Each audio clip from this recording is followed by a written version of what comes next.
This is the new 2023 Honda HR-V, and it's a little crossover that's, well, rational, actually. It gets up to 30 miles per gallon. This one costs around $30,000, and it has a good range of tech features and safety equipment and comfort stuff. If you're looking for a little crossover that's safe and reliable in transportation, this seems like a pretty good bet.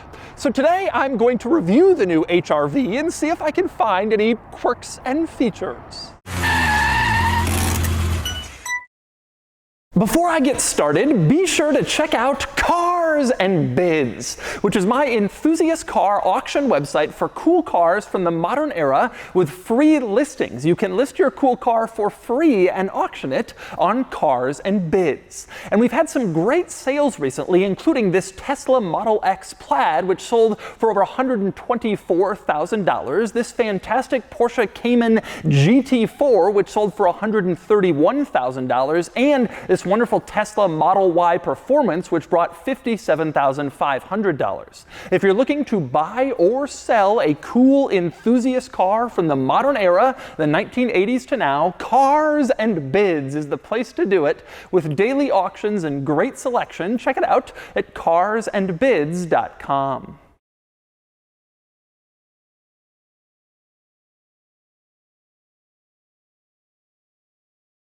All right, I'm going to start the tour of the new 2023 Honda HR-V on the outside, where you can see the look is actually more generic than the old model. This is a fairly standard, tame-looking crossover, pretty standard, but the old HR-V was a little funky, a little weird. Sloped rear roofline, that rear door handle integrated into the top of the rear door. It was kind of quirky and funky, and that is now gone. The new HR-V definitely looks more generic, less distinctive, maybe in a bid to attract a wider audience. Also worth pointing out that the new HR-V is much larger than the old model. The outgoing HR-V was based on the Honda Fit platform. The new one is based on the Civic, which is larger. This is 10 inches longer than the outgoing HR-V, which is a huge jump from one generation to the next in the car world, and it's also a few inches wider. So bigger vehicle, and expect a bigger interior, which I'll cover in a little bit. So the new HR-V is larger than the outgoing model, and that means you might expect more power. And Honda indeed has given the new HR-V more power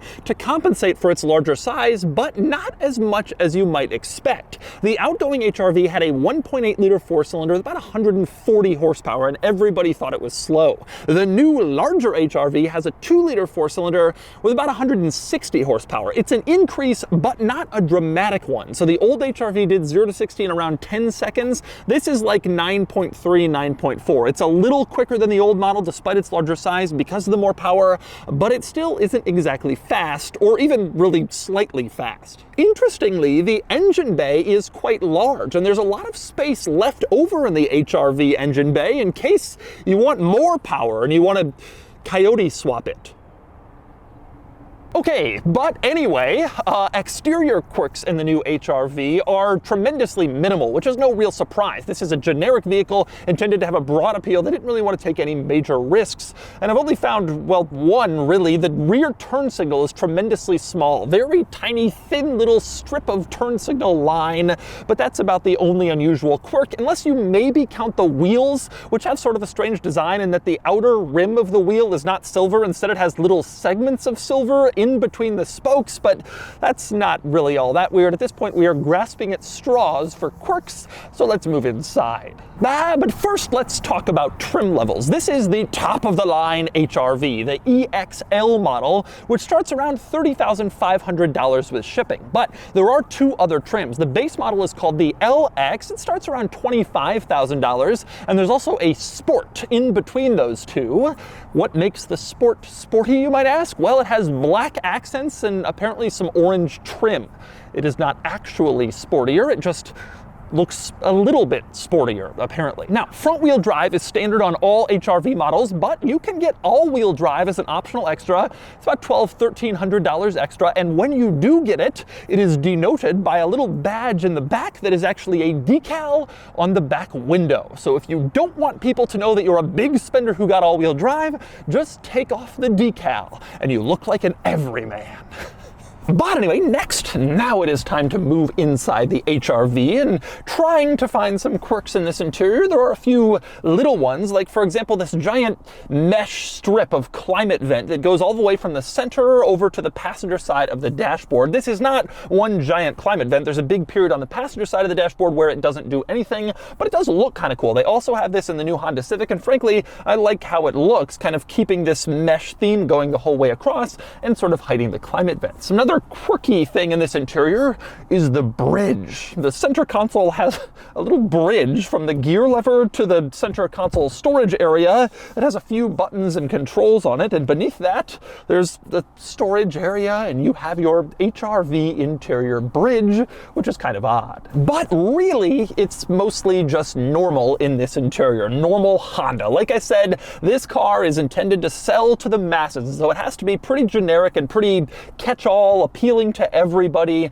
and so there's nothing too weird or unusual in here. In fact, probably the biggest risk Honda took in this entire interior is putting these contour lines on the door panel. Apparently they're intended to add some spice and excitement in this interior, and they really don't do that, but they're the quirkiest outside the box thing in this entire car, pretty much. In fact, this car's normalcy is especially proven when you go into the drive modes. You have this little switch here in the center you can use to adjust the drive modes. You have three options, which are normal, eco, and snow. This car doesn't even have a sport mode. It has configurable drive modes, and none of them are sport. The sportiest drive mode is normal. So this is a pretty basic, generic, widely appealing, non-enthusiast car. Now, with that said, it is pretty nice in here. This top-of-the-line EXL model, like I said, a little over $30,000 with shipping, and it has some good stuff. You got leather upholstery, which looks good. It's nice to see in this segment. You got a wireless charging pad here, which is also nice to see. Not every vehicle in this segment has it.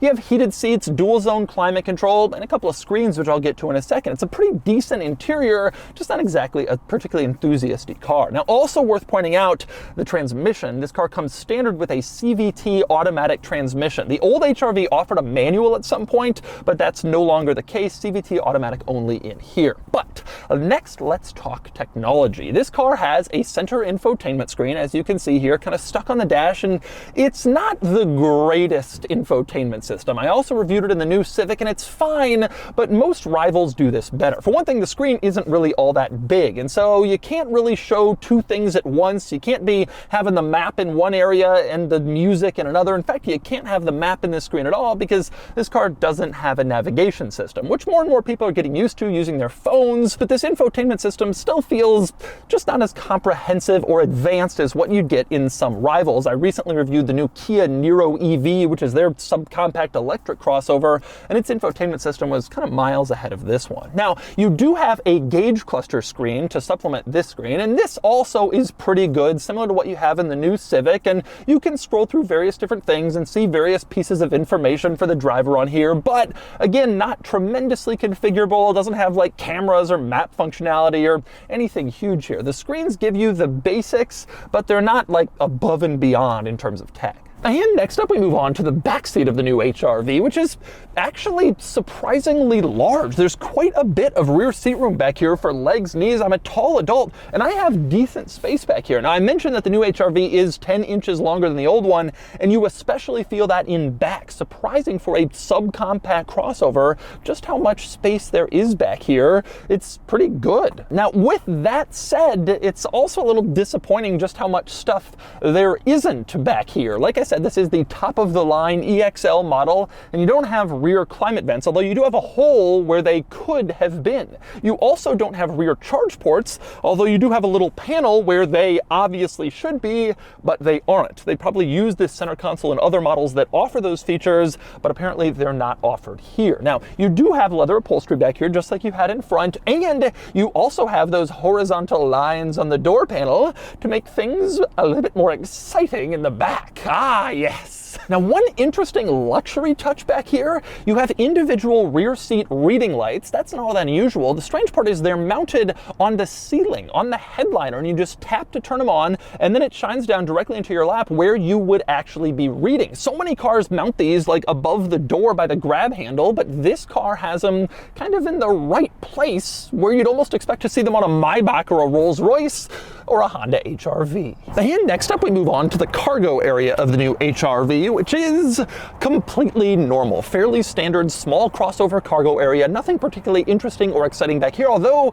you do have those horizontal lines carried onto the back as well. Again, providing some fun and excitement in the cargo area, I guess.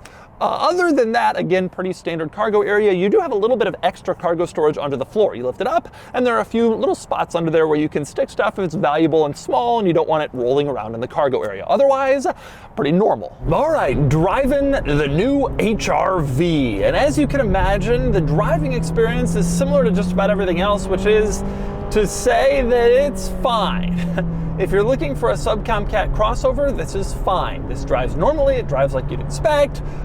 It's, again, not particularly fast. In fact, it's almost notably slow. I think it's slower than other subcompact crossovers. But in terms of the rest of the driving experience, it's just kind of normal. Visibility is good.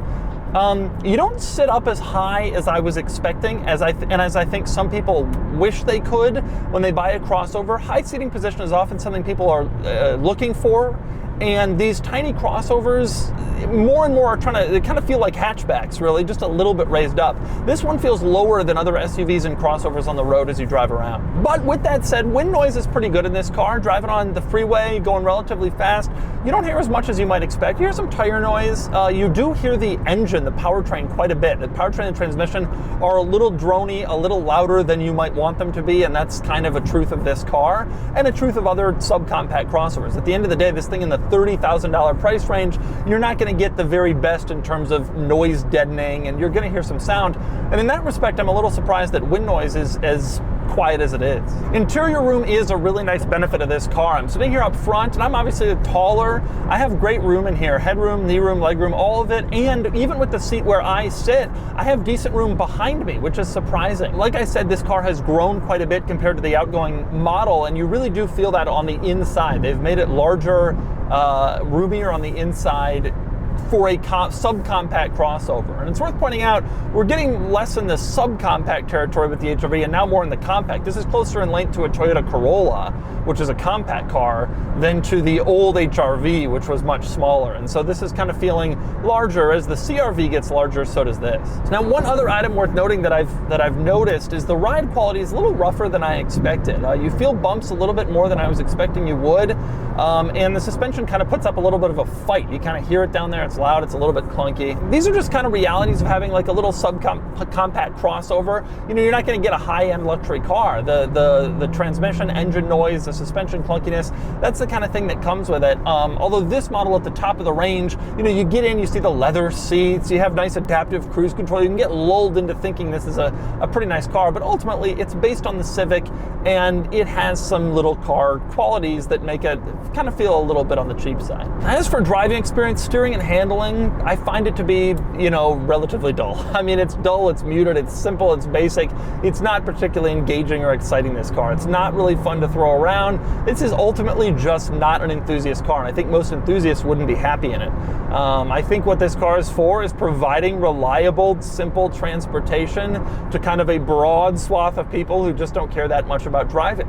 And it does that, and it does that reliably and with good interior room and decent technology. It's just not particularly standout-ish in any way, but a lot of people aren't looking for that. And so if you're not, if that's kind of fits you, then this is a good little crossover to buy, just not a special one. And so that's the new 2023 Honda HR-V, which I have no doubt is going to be a tremendously popular little crossover. It's not particularly exciting, it doesn't inspire a lot of passion, but if you're watching this video and interested in this car, you're probably not looking for a lot of passion from your car. You're probably looking for your car to work, and this will do that. Anyway, now it's time to give the new HR-V a DougScore. And the DougScore is here, 43 out of 100, which places the HR-V here against some other crossovers, although each of these is either larger and more luxurious or more powerful and exciting than the HR-V. I thought the HR-V and its totally new look would bring some excitement to this segment, but I was wrong. The HR-V is a good small crossover, but for car enthusiasts, definitely very boring.